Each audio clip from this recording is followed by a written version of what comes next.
PDSU రాష్ట్ర 23వ మహాసభలని ఖమ్మం గడ్డపైన జనవరి 23, 24, 25 తేదీలలో జరపబోతా ఉన్నాము.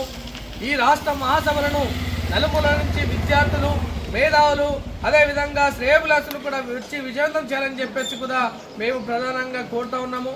పీడీఎస్యు రాష్ట్ర మహాసభలు ఏదైతే ఖమ్మం జిల్లాలో జరుగుతున్నాయో ఈ ఖమ్మం జిల్లాలో జరిగేటువంటి మహాసభల స్ఫూర్తితో ఈ రోజు రాష్ట్ర వ్యాప్తంగా ఉన్నటువంటి విద్యారంగ సమస్యల పరిష్కారం కోసం కావచ్చు, ఈ రోజు రాష్ట్ర కేంద్ర ప్రభుత్వాలు విద్యా వ్యతిరేక విధానాలను అవలంబిస్తూ ఉన్నాయి. దాని వ్యతిరేకంగా దాన్ని ఎండగట్టడం కోసం ఈ రాష్ట్ర మహాసభలు మనకు దోహదం పడతాయని చెప్పేసి కూడా ఈ సందర్భంగా విద్యార్థి లోకానికి కూడా మేము పిలుపునిస్తా ఉన్నాము.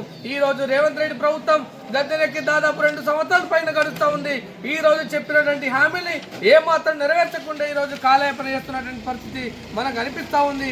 అదేవిధంగా కేంద్రంలో ఉన్నటువంటి నరేంద్ర మోడీ సర్కార్ ఈ రోజు విద్య ప్రైవేటీకరణ తీసుకొస్తున్నాడు.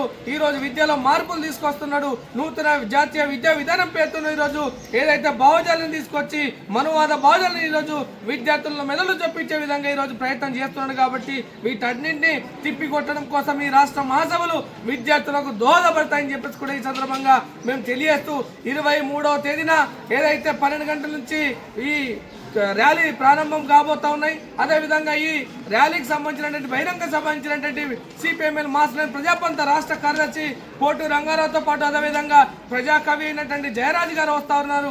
అదేవిధంగా పీడీఎస్ రాష్ట్ర అధ్యక్షులు, మాజీ అధ్యక్షులు ఆవుల అశోక్ కూడా రావడం జరుగుతుంది. అదేవిధంగా పీడీఎస్ రాష్ట్ర ప్రధాన కార్యదర్శి కూడా రావడం జరుగుతుంది. అదేవిధంగా ప్రతినిధుల సభ 25, 26 తేదీన జరిగేటువంటి పరిస్థితి ఉంది. ఈ ప్రతినిధుల సభకు కూడా హెచ్యు ప్రొఫెసర్ అయినటువంటి లక్ష్మీ నారాయణ సార్ కూడా రావడం జరుగుతుంది. అదే విధంగా ఈ రాష్ట్ర మహాసభలకు కూడా అనేక మంది ప్రముఖులు వస్తూ ఉన్నారు. అదే విధంగా అనేక మంది మేధావులు వస్తూ ఉన్నారు. వారు ఇచ్చేటువంటి స్ఫూర్తితో మనం ఈ రాష్ట్ర కేంద్ర ప్రభుత్వాల మెడల వంచి మన హక్కుల్ని సాధించడం కోసం మనం అందరం సిద్ధం కావాల్సినటువంటి అవసరం ఉందని చెప్పేసి కూడా మీ అందరికీ కూడా తెలియజేస్తూ ఈ రాష్ట్ర మహాసభలను జయప్రదం చేయాలని చెప్పేసి ఆర్థికంగా అందరూ సహకారం చేయాలని చెప్పేసి కూడా మీ అందరూ కూడా తెలియజేస్తూ ఈ రాష్ట్ర మహాసభలు విజయవంతంలో ప్రతి ఒక్కరు కూడా అడుగులేయాలని చెప్పేసి కూడా ఈ సందర్భంగా తెలియజేస్తూ ఈ రోజు ఆర్మూర్ ఏరియా కమిటీ ఆధ్వర్యంలో ఆర్మూర్ పట్టణ కేంద్రంలోని సాయి వొకేషనల్ కళాశాల ముందు గోడ పత్రికలు ఆవిష్కరణ చేయడం జరిగింది.